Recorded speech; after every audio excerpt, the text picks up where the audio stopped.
welcome Sean Kosofsky to the podcast. We've got the nonprofit fixer in the house. I'm so happy to see you and connect with you today. So we're going to dig into boards today. We're going to dig into all things boards. And that's one of the things sometimes people will come to me and say, how do I get my board to fundraise? How do I get my board more engaged? And also just like, let's go ahead and set the baseline of those questions having some frustration with their boards. So I'm going to start off by let's let you introduce yourself and your work, and then we're going to dig into all of my board questions. Excellent. Yeah. Sean Kosofsky, originally from Detroit. I've lived in a bunch of places, Raleigh, San Francisco, New York. Now I'm in New York. It's where I call home now. And I've been working in nonprofits for a little over 30 years and a wide range of issues, LGBTQ issues, choice, climate change, voting rights, bullying prevention, youth safety, lots of different things. And I've done every kind of role in a nonprofit: communications, direct service, fundraising, management, operations, all of it. So about 6 years ago, I started my own consulting business called Mind the Gap Consulting. We recently have changed names to just the Nonprofit Fixer, which matches my moniker. And I'm really a generalist in some ways, but I focus in three areas: fundraising, boards, and executive director training and coaching. And so I think not a lot of folks are providing that kind of support for executive directors. But that's a little bit about me, and I love talking about all things boards. All right. So the first big question to set the tone is, should all board members fundraise? What are your thoughts? If you are the board of a public charity, which is the vast majority of nonprofits, not a private foundation, if you're on the board of a public charity, you should be fundraising. Now, there are exceptions to this.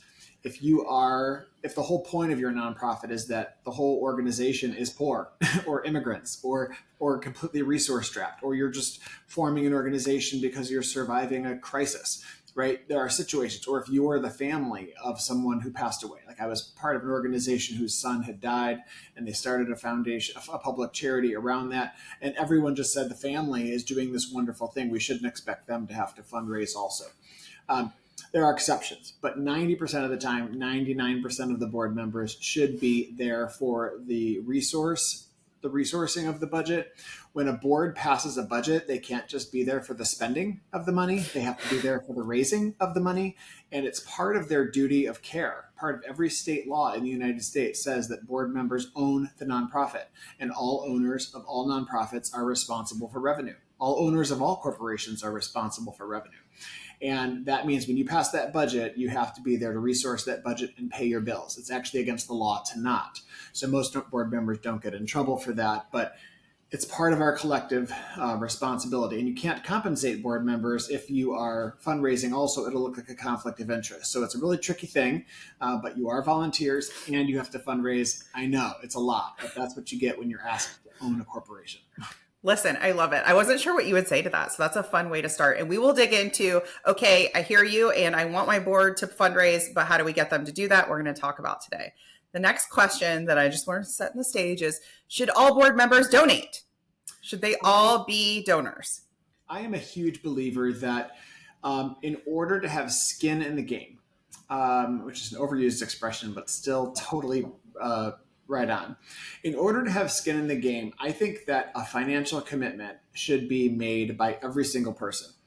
I've been in every kind of organization, again, tragedy, small, scrappy, whatever. But if you are going to be put in a role of governing, you need to be invested. This can be $25. This can be $5. I believe every board member needs to give something, quote unquote, meaningful to them. That if you are on the board of an organization, it might even be the charity you give the most money to all year, right? So unless it's really well resourced or it's a short-term project, I think everyone should be giving. There are funders who are going to ask you whether your board has donated, and you don't want to be caught in that situation having to explain it. So 100% board participation. You can even count in-kind support for this, but everyone needs to be giving something. For most public charities. Totally, I agree. I love that you also had the distinction and set the stage of your most meaningful gift is going to be different depending on your income and other factors. So everyone can give. Not everyone has to give the same 5-figure gift, right? We're giving at different levels. Okay. Before we go into board engagement, I want to talk about whether it's a newer organization or just an organization going through what I would say is like a season of transition. How do they find these ideal board members? How do they find great board members? That's something that people will come to me with. And I'm like, oh, I don't know. Hello, nonprofit fixer, help. So how do they find good board members? This is the one thing that I love to help fix. So okay, this isn't rocket science. I think for a long time, we settled for low standards. I just need 12 carbon-based mortals who will make 12 meetings a year and stay off my back. And those are the people I pick. And we tend to pick people that look like us, who are in our same community, people we just happen to interact with. And what happens is you get a lot of groupthink and you get a lot of loyalty to the person who brought them on the board. But in general, what happens is the low standards for boards ends up trickling out. We end up not holding boards to high standards. That is really bad. We only really need a couple things from our boards. Pass a budget, have good attendance, do due diligence, raise some money, and supervise the ED. This is not rocket science. It's about 3 to 5 hours a month. It's really not that much work.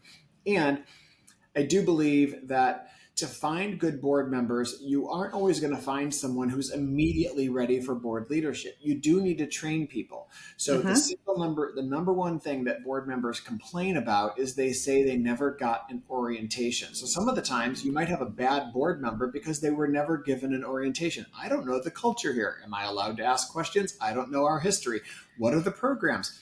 So you might find board members underperforming because you didn't onboard them correctly. But for those that are not performing well, you might want to coach them out, coach them into some other role, have them join a committee, have them join the advisory board, but move them into some other volunteer role. The owners of the corporation, the board, need to be excellent. They need to be stellar. So where do you find these people? I would say if you're willing to train them and develop them, but they have the right passion, if they have the right commitment, if they have told you up front, I'm willing to put in the time, I will answer your emails, executive director, I will do the reading before the board meetings, and I will attend meetings and raise money, you can train almost anyone. What you need are some fundamental ethics. You can't bring someone on who's there for self-dealing or for self-profit or just to put it on the resume. And all you need to do is show them the road. It's not rocket science. I train board members how to tell stories. Therefore, they're excellent fundraisers. I show them how to make meetings. We have some systems in place for communication. But I will say that you can look in your existing network. You can literally open up your contact list. Figure out the people that you're interacting with every single day. Oh, there's this really wonderful lady who works at the laundromat. You may not know that she's personally impacted by autism if you're running an autism organization. You may not know that she has a personal connection in her past to the environment. We make these assumptions that board members have to be rich or they have to kind of be familiar to us, but you really are surrounded by people in listservs and in your community every day that if you just walked over to them and said, here's the problem I'm working to solve, would you be interested in being a leader? You'd be surprised the rich network of people being willing to be asked and eager to be asked to help. Oh, so good. Okay. So I'm hearing work your network. They're around you. You literally have to start looking, which I totally agree with. I also hear a flavor of you don't want this all the same type of person, whether that's socioeconomically, whether that's race, whether that's a lot of different things. So that's important. I would imagine you would agree that the people you serve should also have a seat at the board, maybe.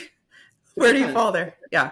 If that's a value for your organization being from the grassroots, not all organizations are going to be like that. Sometimes your organization needs subject matter experts and PhDs and founders and technocrats. Sometimes your organization, especially if it's local or grassroots, you're going to want people from the community you serve. Some organizations say, we're not doing charity, we're doing advocacy. We're trying to change the law and change society. So we need people who can help us with huge, broad scale change. I was on the board of one organization that we made a decision that the way we're going to build our board is not just 12 rich people or 12 people that can make the meetings. We're going to find a board that will help us reach our mission, which means if we're trying to get this intervention into every single school in America, we're going to go ask the head of the AFT and the NEA, the big teacher unions, to join our board. They can get us into every classroom in America. And one of them agreed to join our board. So when you start methodically saying, are we just here to build a board to raise money and do due diligence? Or are we going to build a board that will help us achieve our mission and shut us down and put us out of business? You will build a different kind of board. So you just set your laser focus on the ideal board, and you want a diverse based on geography, diverse based on race, and diverse based on skill set. And then you just kind of go and find some of these folks. But yeah, it'll depend on what organization. and whether your stakeholders are going to hold you to a certain standard. Will it be obvious that you don't have people from the service population? Then you want those on the board. Yeah. And you do need, if you want people, young people, or if you want people with disabilities on your board, just make accommodations so that you can have that representation. So good. Okay, so we're going to move to the big question, which is really board engagement. So imagine an organization, they've been rocking and rolling for a while, and their board is very much stuck in the cycle of some people fundraise, some people don't, some people respond to emails, some people say they're going to do a thing, they never do the thing. The meetings have a lot of groupthink in them. What do we do? What do we do? I know I mentioned several different problems, but what are some, how do we start to help kind of turn that around? Around meetings specifically? Around the idea of like a disengaged board where there are a lot, maybe it's almost like 20% are doing 80% of the work, right? So how do we get the 80% engaged, whether it's at meetings, whether it's in between meetings, whether it's fundraising, doing the things they said, oh, we'll do that, and then they don't. So I have a framework that I use in a course that we'll talk about later, which is like I break down 90% of board work into 3 M's. It's the members, the money, and the meetings, right? So the members are the human carbon-based creatures that are on the board. Like the people that make up your board are the members, right?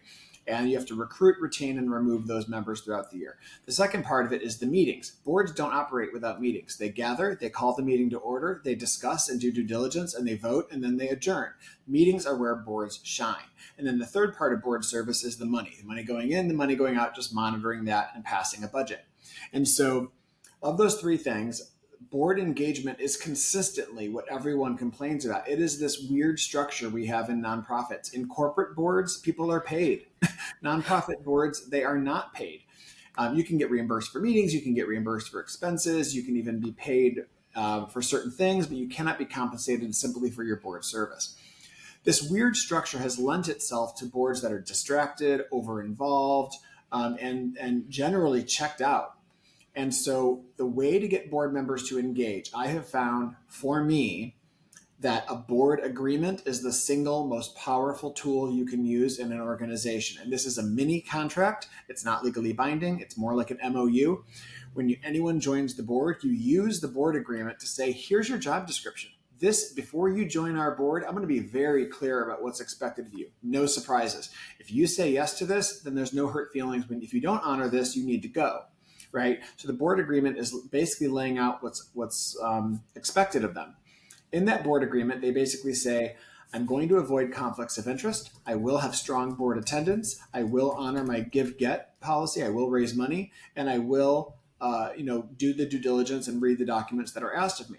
In exchange, because it is an agreement, the organization needs to be transparent with the books. It needs to provide staff support to me when I need it, and it needs to give me insurance so I'm not sued for my votes. That's what a board agreement is. So it's a give and take. So if I ask a board member, here's your board agreement, right? Like every month you bring up during the board meeting, are we all in compliance with the board agreement? Are we all doing the things we said we're going to do? So part of the way you keep board members engaged is by having them sign an agreement. The beautiful part about this is that they self-select off. You don't have to have these difficult conversations about removing them when they're disengaged. They know they're not honoring the board agreement because you've brought it into the culture. It's brought up in every meeting. People know that they promised 4 things. Are they doing the 4 things or are they not? And so that is the way I believe to increase board agreement is to hold them to high standards, which we talked about earlier, and get them to sign a document in front of their peers and turn it into the chair, promising that they're going to be a good player. Now, can we introduce a board agreement to a board that exists right now here and doesn't have a board agreement, right? Can we introduce? Okay. Absolutely. So most organizations that implement a board agreement don't do it on day one. They do it after the boards are already elected and they're like half of them are in staggered terms. It could be in June. It could be in January. In general, every board member should sign it at the beginning of the year or at the beginning of their term. So if they have a 2-year term, I sign it every time I have a new term, or everyone just signs it fresh every calendar year. But you can implement it literally tomorrow. Have everyone just look at it and say, yep, these are all pretty basic terms, no conflicts of interest. I'm going to make the meetings. I'm going to read documents. I'm going to raise $2,000 a year. Sign. Yes. And then so it's so easy. And then bam, that's policy. Oh, that's so good. Okay. So for everyone listening, they don't get to say it's too late because it's not the beginning of the year. It's too late because da da da da. They can introduce this in the next meeting. They can introduce this In anytime. fact, faster is better. Yeah, Faster absolutely. is better. And then when it hits January, then we can sign it again or something like that. Or Absolutely. okay, perfect. I love that. So let's move into the idea of fundraising. So as you're thinking of boards specifically, are there some methods or strategies that you feel like when I'm trying to get a board to fundraise, these tend to work better for them and these tend to be a little bit more advanced or I don't get a lot of buy-in? What are some like lower hanging fruit methods that you feel like work for boards? So here, I think boards, one of the things we need to do is help boards meet them where they're at. The first thing boards need is training. Once board members get training on mindset and tactics, they're like, oh, I didn't yeah, I used to think that when I asked someone for money, I was asking for a favor. And I don't want to ask my friends for a favor. I'd rather ask strangers. Okay, well, if you ask your friends, you're going to hit your goal in like a day. If you ask strangers, you're going to have to ask 3 times as many, and you're probably not going to hit your goal. So let's just unpack this fear of asking our friends. You're not asking for a favor. You're doing them a favor by offering them an opportunity to save the world and change the world. You're just moving wealth from where it lives to where it changes lives. That's all fundraising is from that bank account to this bank account. So you're not, once you unpack the mindset stuff around people's money issues and their fears, then people are like, okay, you know what? I'm actually feeling so empowered right now. I will go fundraise. So part of board fundraising is mindset, and then you show them the tactics. Now, to unpack the specific tactics that boards can use. My most popular tool that people request, and you can get it for free on my website, is my board fundraising worksheet. The board agreement alone begins the process of getting board members to commit. The board fundraising worksheet is a literal 2-page written plan that says, here are 10 ways you can go get your money. Now, you pick 3. So let's say you have to raise $2,000 a year or $10,000 a year. You literally, in a board meeting, either in person or live on Zoom, everyone fills it out, shows it up on the screen. There's like some group like norms and peer pressure and accountability that happens when everyone does it at the same time. Hey everyone, at our February board meeting, we're all going to fill out the board fundraising worksheet. And Sally says, I'm going to do 2 Facebook fundraisers this year. I'm going to have 10 friends to my house, and I'm going to ask 13 friends for $50 each. And then and that's going to total $2,000. And everyone else does their own thing. But you give them a menu first instead of having them just make up stuff. But when you put it to paper, when you write a plan, when you give it a date and you set a goal, you are far more likely to hit your goal. So if you put the board agreement, the training, and the board fundraising worksheet together, you're going to get huge traction toward getting your board to raise money. And those are just 3 of the tools. I also have a blog post I wrote called The Big List of Board Fundraising Tasks. And what it is over 100 tasks that board members can do that do not involve solicitation. I literally put together a list of over 100 things, compiling a list of foundations, calling newsrooms to pitch stories to get you guys into the press. There's like a number of things board members can do. And here's the key language. You don't just have to be soliciting. Part of a board member's job is to create the conditions for fundraising success. You are there to create the conditions. So tee up 6 meetings for me as the ED to come in and make the ask. If you just make introductions to people who know they're going to be solicited, that you have done way more than most board members. So you don't have to do the soliciting. You just have to create the conditions for fundraising success. Oh, that's so good. I call that like a warm intro. Just give me a warm intro. Then put me in coach. Let the ED, let the director of development, let whoever take over, right? And that warm intro has so much value. But yeah, I think that idea is so good. And what I'm hearing is a couple of things. So I'm hearing we can inject the board agreement and then at any time. So we add that, then we add the layer of like, pick your 3 things. Pick your 3 things. There is something that happens behaviorally when you write it down, you claim it, you own it, you're doing it. So now I'm going to paint the picture that is also common. Can you, or what should you do? Let's say you've done these 2 things. Although when I say this is also common, they haven't done step 1 and 2. So we'll see where this goes. How do they have a hard conversation with a disengaged board member at the point where the board member says, you know what? And this has happened recently. Thinking of one organization in particular, the board member says, I got you. You know, I'm doing a big outreach for you. I'm going to ask my friends and family to give $50 this month. I'm asking 50 people. And then they just don't. And the ED follows up and then they just don't. What's the next best step there?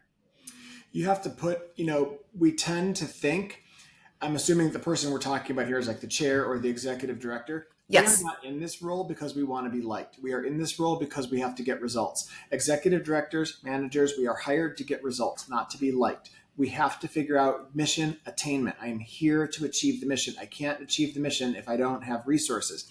Board members saying, "Oh, I donate with my time." Well, when bills come, I can't pay them with your time. I need to pay them with cash. So everyone needs to raise money. So if a board member says and promises they're going to do something, you're going to start making expenditures based on that promise, right? So if a board member doesn't honor their promise, you're now in the hole. So that is an absolute abdication of their responsibility. And in a way, it's a little bit of malfeasance, not just laziness, it's malfeasance. Because we may have started spending stuff based on the fact that that money was going to be there. Not because some donor backed out, but a board member backed out, right? That is not acceptable. What you're doing, this is not some community garden. We're all doing work that's changing lives, right? So most of our nonprofits are not just little small community garden projects. They're really important things. And when you are asked to be the owner of a corporation, that comes with responsibility. So in the board agreement, there is a line in there that says, and I understand that if I do not honor my obligations, I will be approached by the chair and the ED about whether or not board service is right for me, right? So it's just really easy. You're not honoring your obligations. I think you know that. There's no hard feelings. It just means that this might not be the right role for you. How about we put you on a board committee, or we make you a volunteer, or make you on the board of advisors? There's plenty of other ways for you to participate, but we do need our board of trustees to actually be doing the things they said they did, or else it's going to trickle out to other bad morale and bad behavior. So if you're okay having difficult conversations, and that's part of the difficult part of leadership is engaging people, then you need to do this. But I think having the board agreement, having it really crystal clear when you join, please read this last paragraph. If you don't honor these things, we will come back to you and ask you if you can make room for someone who can do this. But there's language you can use to make those conversations so much easier with no hard feelings. Oh, that's so good. And my big takeaway that you said from this too was it doesn't mean they're fired, dead, done, never to be seen and heard from again, right? It's not this charged, I'm mad at you. It's this might not be the right role for you, right? So I love that is this may not be mutually beneficial for them right now. It may be a time thing. It may be a overwhelm. It doesn't matter where else, but they may still have the desire to serve. So it's about approaching the conversation with that lens too. And the other thing that I'm really hearing is this really is like an internal cultural shift for each ED to make with their board. And this may be a way that they're leading with their board that they haven't before. I'm really saying, because what you said, I know a lot of people are listening and going, ooh, right? You said this is your responsibility. Like you had a lot of like, this is clear, this is firm. And the next piece is how in the world do we get this board agreement? Where is it in your course? Tell us about that. I want to make sure that we'll link to it in the notes, but this is inside one of your courses, right? Yeah, the board agreement is for sale on my website. However, the best deal actually is to get all 35 of the tools that I give away in this other course. I have a number of courses on my website, little mini courses, but the premium course, the doozy, the one that has everything in it, is my Build a Rockstar board. I think we're going to give people a link to that. And if you sign up for the Build a Rockstar board, I have put all of my best stuff in there. There's 4 to 5 hours of on-demand content, little 10-minute sections. You can just go in and go to the lessons that you want to learn. This is everything from how you recruit, retain, and remove board members. And a lot of that module is based on the board agreement and how powerful it is and how it has saved my career in so many organizations. I call it the Swiss Army knife tool because it helps with recruitment. It helps maintain retainment for good board members, and it helps you remove board members or have them self-select off. It's just the most powerful document you can have. It is inside the Build a Rockstar board course too. I will say that in addition to that, you'll get some of the free documents I give away, but also I have infographics on get in your lane, what each role of each person is and isn't. I also have sample scripts and committee structures and all of these things. But most importantly, in addition to the tools and the on-demand training, is that you get to join my Facebook group for a year. So I can answer all these questions for you live, not live necessarily on Facebook, but in real time. I'm usually in there answering questions for for folks so you can get that deeper level of support. But all of these great tools, including these documents in editable format, will come to you if you join the course. Amazing.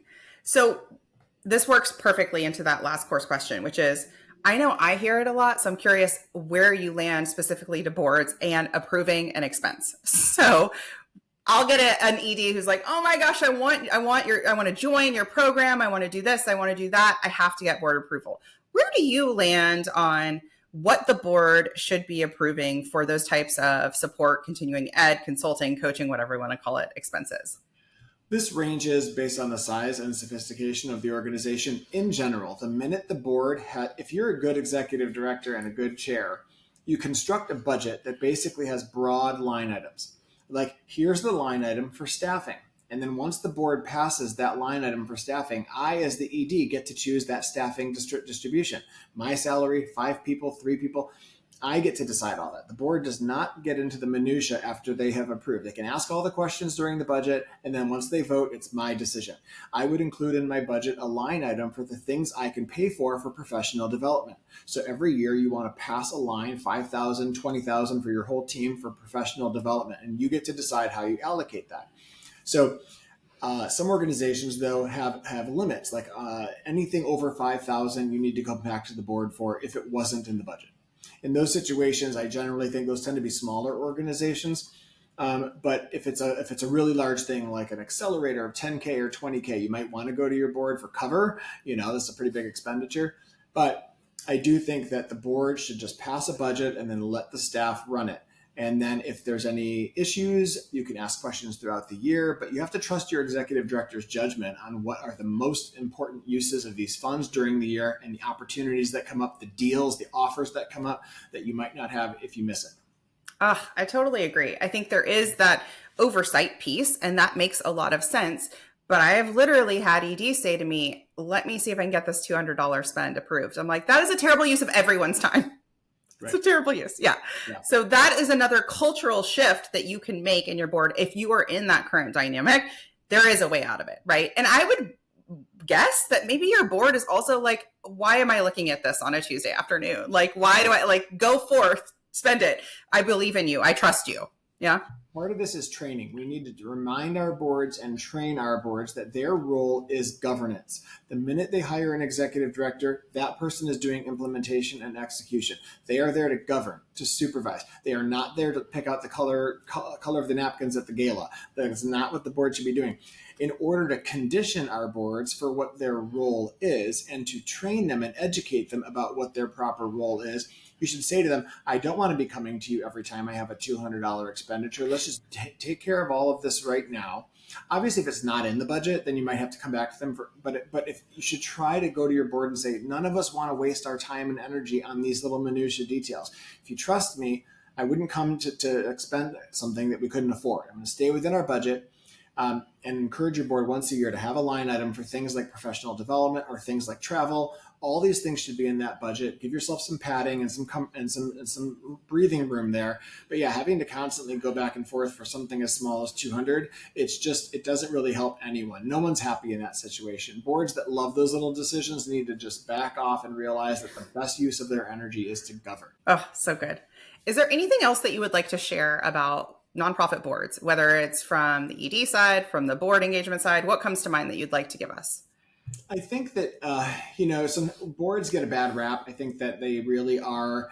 I love boards because they are made up of we have 1.5 million nonprofits in this country, which means there's 10 million people that are serving on boards, if not 20 million people serving on boards in this country. That level of volunteerism really touches my heart. Being on a board can be the most thankless and certainly the most compensated forms of community service that you can possibly do. So I just want to throw a lot of affection and love at your listeners and people that are doing this who have been on boards. It can be so thankless. So thank you for all the people that have never said thank you. But at the same time, we have to hold high standards to our board. So the number one thing is let's just let go of this idea of minimal attendance, minimal work, giving of my time. No. See abundance, not scarcity. See all the things you can be doing to contribute. And there are ways to do it in just a few hours a month, but we need to be smart. I think that people should be engaging consultants, not because it serves me, but because I think organizations are stuck in a rut, and you can get out of that rut by engaging a professional. It really does. You can cut corner. You can, what do I say? You can get a shortcut without cutting corners, right? You can actually get to the front of the line because a consultant will give you a shortcut to what you're trying to do. 150% totally agree. So we ask every single guest on the podcast to share with us a thought that you like to think on purpose. So this could be like a mantra, an affirmation, just something. Would you share your go-to thought for other change makers? Like an on purpose thought. Yep. So I think one of the things that's been on my mind a lot lately is I do study a little bit of Buddhism, and I do have a mindfulness practice and a meditation practice. And one of the things I think about a lot and is sitting with me right now is that we are sometimes, all of our suffering in this world, like 90% of our suffering in this world is us resisting what's happening to us, right? It's not like, oh, there's this bad thing happening. It's like, it's actually I don't want this thing to be happening, and therefore I'm resisting it. So much of our unhappiness, it's not the kid making a lot of noise. It's the fact that we are resisting the fact that this child is just being a child, right? So I think about this idea of how do I be more at peace? How do I slow down in my work and be appreciative of the moment I'm in? If you're a nonprofit leader, you are just spinning every plate and you are trying to do it all.